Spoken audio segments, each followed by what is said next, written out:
So people are a little disappointed about the recent Game Awards showing. And I think definitely a lot of people, including myself, probably went into it with a little bit too high expectations. Because from at least a Nintendo standpoint, it feels like they almost didn't even show up. They did have some announcement. They had the Bravely Default sequel coming. They also had the No More Heroes 3. And there was the announcement of the continuation of the second wave of DLC from Marvel Ultimate Alliance 3. So there was Nintendo announcements, but nothing first party related, nothing big hitter. And I think colored by the past of previous Game Awards where, you know, Joker was shown off, new footage of, and really a first look at Breath of the Wild, you know, people kind of had some sort of expectations going into the show, including myself. Yeah. But I think the thing that a lot of people seem to be forgetting about those about comparing this show to previous years is that those previous years weren't really that good either. The Game Awards have kind of always been a mess. Jeff Keighley has been working really hard every single year to really make this show, prove the validity of this show and building it up from the ground zero. If you're looking for a video for just someone to rant about and being mad at the Game Awards, you're kind of on the wrong video. I'll probably still put in the title some clickbait thing like, oh, Game Awards, biggest disappointment of 2019 or something, I don't know. I think we look back on some of the previous years with like rose-tinted glasses because of those, Joker reveal and the Breath of the Wild presentation was so amazing. I think people seem to forget the rest of the show was still very much on par with kind of what we got here today. It's just this time it was more obvious because, well, we didn't get that kind of announcement. This was the first year I even live streamed the show because typically in past years, I maybe have it on the background while I'm playing my own thing or doing whatever. And then if there's a trailer worth watching, drop everything, record that, and then do the video from there, whatever. But I felt this year, why not? Let's try to do the live stream. And, honestly, right? I'm like falling asleep, and there's not really much going on the screen as far as anything. I mean, even if you just set aside the fact that I almost fell asleep, literally the first email I got the next day, the next morning, oh, cool. So even if I wanted to show off the stream or the reaction or whatever, I mean, I can't, because apparently now it's blocked in most countries. Okay, that's one way to handle your awards show, by just making sure no one else can see it. But before we even get started, I just want to say, I have never created an awards show. I have never hosted a big sort of event before like this. So therefore, my opinion is completely invalid when it comes to actually hosting something like this. I'm looking at it from a consumer standpoint, and how I view it, and the rest of you should as well, we want to be entertained consuming this product. And that's the standpoint I'm kind of taking from it. I'm not trying to tell them what to do. I'm here to say this is why I wasn't entertained. Maybe these are some avenues you could explore to be more entertaining next year, or I don't know. Point is, I don't do award shows, so I don't even know what I'm talking about, honestly.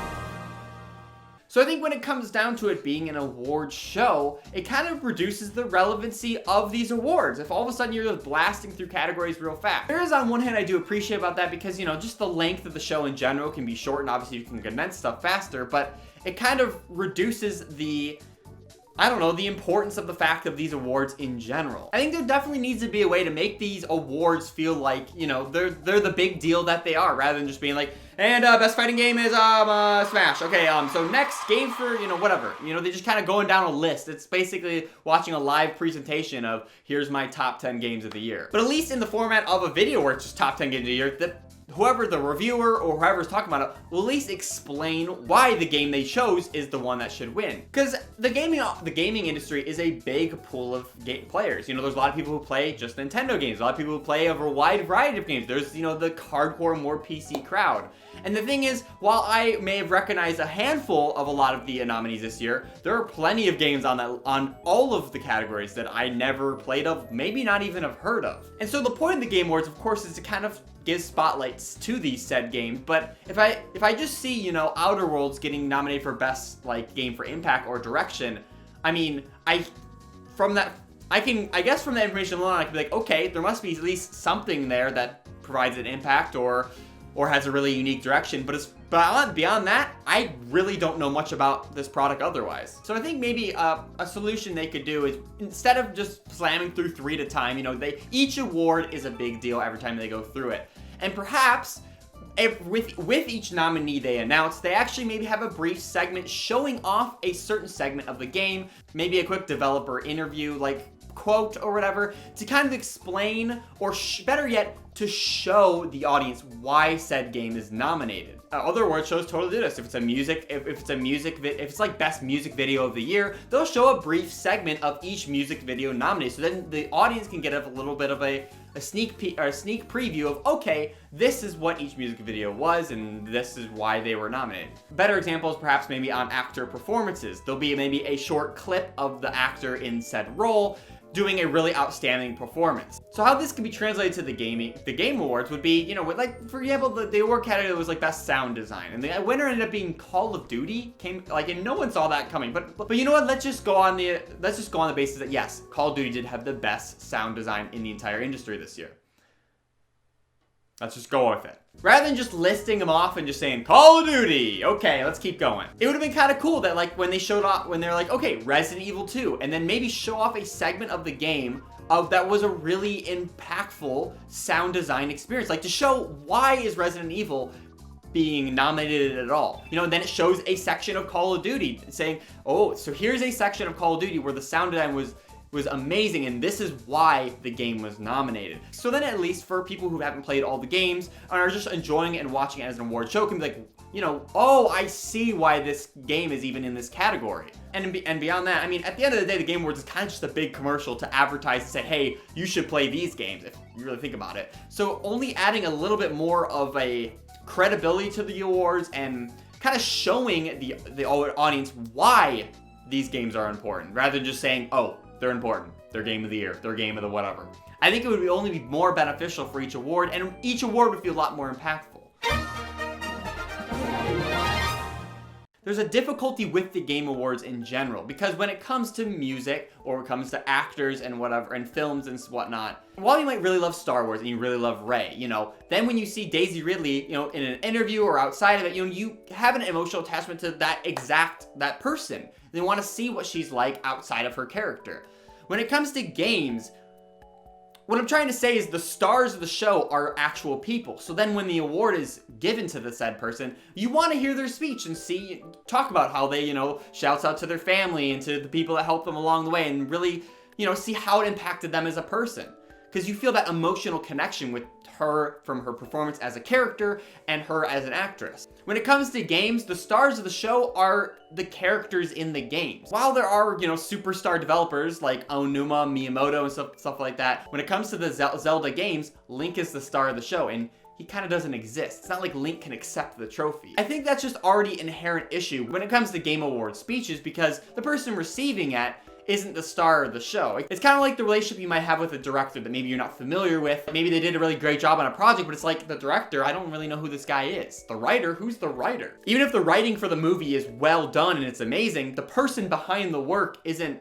There's that level of abstraction, and the same kind of goes for the gaming industry. I don't have really a solution on how to fix this. I mean, like I said, there are superstar developers that people like, you know, champion behind, Gabe Newell, whatever. A great example is like when a character comes to Smash. It's not like people do congratulate Yacht Club for Shovel Knight making it as assist trophy, but fans more celebrate it as the fact that, oh, the Shovel Knight series is in Smash, and they celebrate that. They don't go out and thank and congratulate the actual developers on the Yacht Club team. They just say congrats to the Yacht Club, if that makes sense, you know? It's like, there's no direct person. So then, if the Yacht Club developers were up on a panel making a big thank you speech talking about the fact that they have Shovel Knight and Smash, like, you know, it's just a different kind of, it's different. Anyways, that was a really long tangent. I had like other things on this list I do want to go through, but we're getting there. It's a process.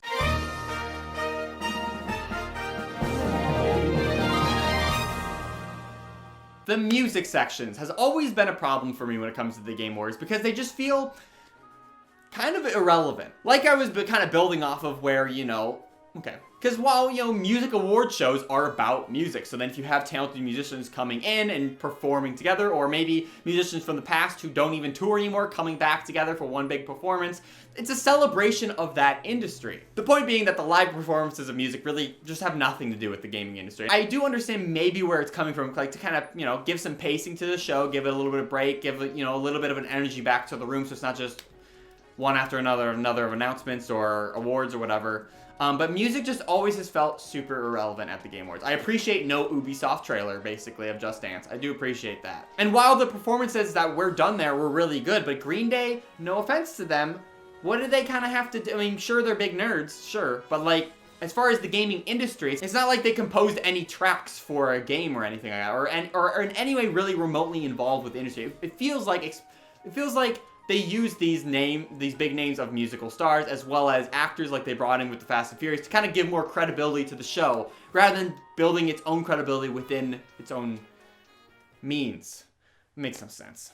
Point I'm trying to say is those little sections of music don't have anything to do with games. An idea I kind of posed on the stream actually is like, what if they kind of went a Nintendo World Championships route where maybe they did take celebrities or maybe even celebrities within the gaming industry, or maybe like, you know, those superstar devs like we talked about, and you pit them together in like little fun mini games like Nintendo World Championships where like maybe they do like a speedrun race of a Mario level. Just certain kind of challenges actually playing games on stage. I mean, while esports and all that stuff is not for everyone, I'm not saying this should have I'm not saying like a big competitive esports Overwatch match should just break out in the middle of the Game Awards. But I think there's a way to bring in those high-profile superstars, whether it be actual actors and actresses and musicians, or if it's, you know, superstars within the gaming industry, and make it more of a gaming context. How hilarious would it be if all of a sudden, during the Game Awards, let's take a break from the awards. Now we're gonna do a Mario Kart race between Hideo Kojima, Reggie, Miyamoto, and like, I don't know, just like a whole list of a 12 character slot race of all these, you know,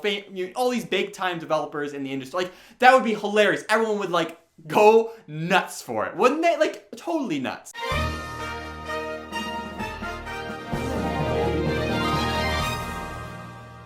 So I talked about how, you know, the impact of the awards themselves were kind of detrimented throughout because they listed 3 in a row. But the other thing kind of tying into that is the fact that there was just so many world premieres. I mean, I get the whole idea of the world premieres is to bring attention to the show because it's like, hey gamers, watch the show because in addition to seeing the awards or whatever, you'll actually get a new trailer for some of your new games coming up next year and whatever. And so that's a big, you know, attraction point of the show. And it's a big balance to play where it's like a world premieres or awards. Like, you gotta balance it. They're trying to achieve both, so it's really about all balancing that. But I think the big issue this year specifically, and in previous years as well, is just the oversaturation of world premieres. Even the word world premiere feels like a big deal, but then when it's just kind of, you know, something I'm like, oh, okay, what even is this? It kind of ruins the hype of it. And if we just get back to back to back of world premieres, and it's a lot of low profile, really, announcements, you know, it doesn't really feel that special anymore. I think the biggest example of this is how they basically opened the show with the Xbox Series X. And if you think about it, the announcement of a brand new console is a big deal. But I feel like with the rest of the show that kind of proceeded for the rest of the night, that announcement kind of just got grouped in with the rest of the Game Awards saying a big meh.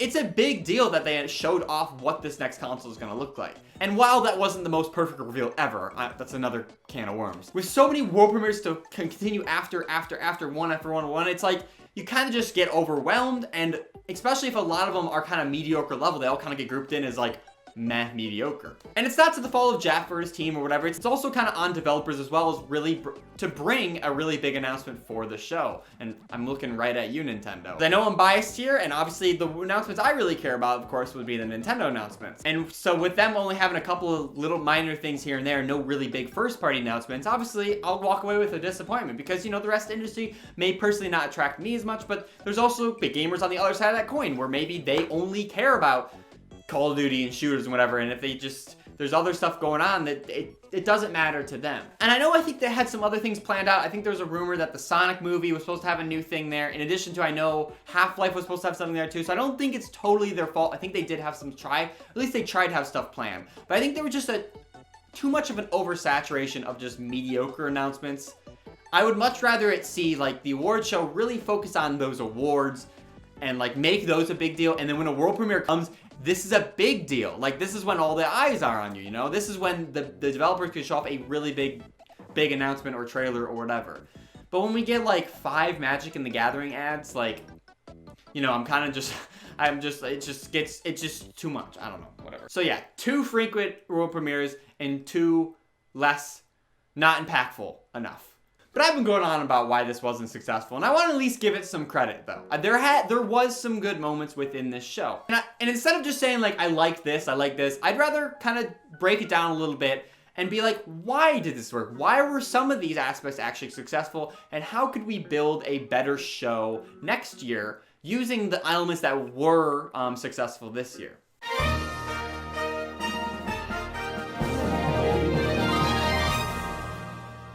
Everyone agrees that Reggie's speech was probably one of, if not the highlight of the entire show. And I think it worked because, first of all, it's Reggie. And even though technically he's not associated with the company right now, you know, he's still a big deal within the industry. And so having him come back, not really representing any company, but just kind of celebrating the industry was a really big deal, you know, to have him talking about it.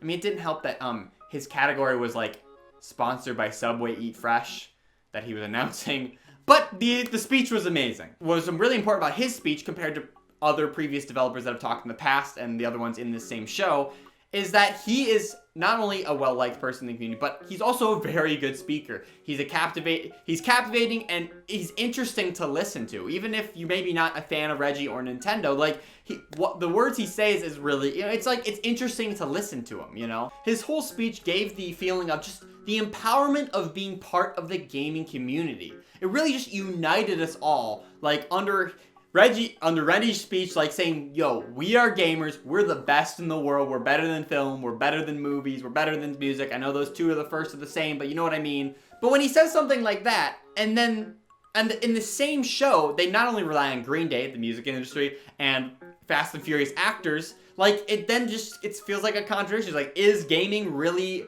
its own pillar of entertainment? Like, I don't know. So I think having more impactful speeches like that, it could be great. It could be great benefit of the show to have really like impactful speeches like that. Yeah. Another entertaining part was, of course, the Muppets section with the Untitled Goose Game thing. And of course, it was hilarious to see it, and the Muppets are fun, and you know, the fact that they put the character in like a modded version of like Untitled Goose Game or something like that. All of a sudden, you made it feel, but it got to a point where it's like, wait a second. What are we even announcing? They were announcing the category for Games for Impact. And, you know, supposedly an award category for the games that had a big message to say and had a big impact on the industry. But when I retrospectively look back on that segment, I just laugh and think about the goose being funny. I don't even think about the actual game that was making impact. And beyond that, the only one I even played was Gris. And while I really enjoyed that, I know a lot of people also haven't played Gris, and I haven't even played the rest of them. So I don't even know why the other games on the categories were even nominated to have any sort of impact, and why Gris was the most impactful. Oh, wait, was it the most impactful? I don't know. But the point is, whatever the winner was, why was that one the most impactful? Like, what made it impactful? And that kind of ties into what I was already saying earlier, and I'm going in a loop, and I'm realizing this is just becoming a YouTube rant, and I'm just as bad as anyone else making a video on this. But I do want to end this on a positive note. I think, because at the end of the day, I think Jeff really does he wants this show to be a big deal. He wants gamers to like, he doesn't want to make a big, I know it ends up being like a big commercial, and especially when there's all those ads in the middle. I mean, the show's got to pay for itself. Obviously, it costs a lot of money to host something like this, you know. But it's not intention to take advantage of us to make us watch a bunch of ads. Like he genuinely wants to make a good show, and I wholeheartedly believe that. For example, I mean, immediately after the Game Awards, there was someone on Twitter making a critique saying, after the Game of the Year announcement, we got nothing else. Why was there no other we got one more reveal moment? And he responded very politely saying, I really wanted the impact of said Game of the Year to really take all the starlight and to end the show on. I didn't want something else to come off immediately after to triumph the impact that is the award of being the Game of the Year. But he said he will take it into consideration for future years and change how formatting could be in previous years. And it's really cool of him to see him take that kind of, you know, feedback into consideration. I agree, I was in the same mindset after the final Game of the Year was announced. I was like, is there anything else after? But I do, at the same time, see his point of view. Like, I honestly really enjoyed how they built up to the Game of the Year with, you know, the symphony actually playing themes within each of the games, you know. That was a really cool, epic build-up, you know. I wish the rest of the awards had any sort of build-up rather than just listing it off. But I just already talked about that for, like, forever. But I agree, it did feel kind of odd where he's like, okay, see you next year. And everyone's like, wait, what? We missed? And I think that just comes to the part where a lot of us were expecting something else that never ended up coming. So I think it just kind of ties into expectations versus what actually happened. But I don't think ending on Game of the Year is a bad thing, because that's the biggest award of the year and supposedly will be the biggest announcement of the show. I think it's the best. It makes sense to really give all the attention to the Game of the Year. I guess I just wish each of the games were, you know, better explained why they'd be even Game of the Year, because I know a lot of people were very confused why Sekiro was even nominated, let alone won, you know. So that's my 2 cents. I'm tired of ranting. I guess let me know what you thought about the Game Awards in the comments. I don't think it's gonna be at all constructive if we just kind of not criticize and hate on the Game Awards and just, you know, it's not gonna do anything productive, you know. We can be, I'm sure a lot of us are disappointed, but we can only hope and encourage that next year will be better, and they can take the feedback and try to make a better show. I'm done. So, I got nothing else to say. So, thanks again so much for watching, and I'll, catch you in the next one. See ya!